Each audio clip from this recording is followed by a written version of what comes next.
Welcome to Getembe Electricals. Today I'm going to show you how to mount and wire a ceiling rod. Complete fitting. So red goes with the brown at this terminal.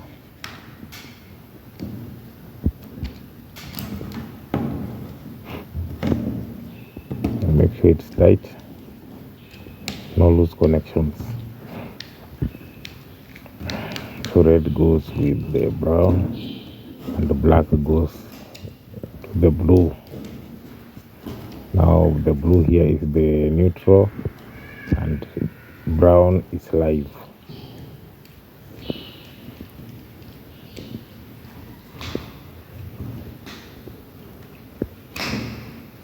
Yeah.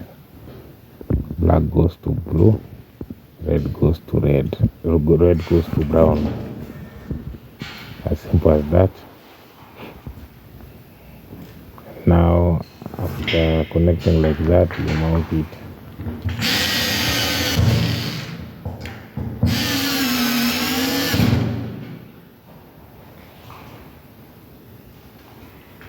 Mount it with two screws so it should be firm.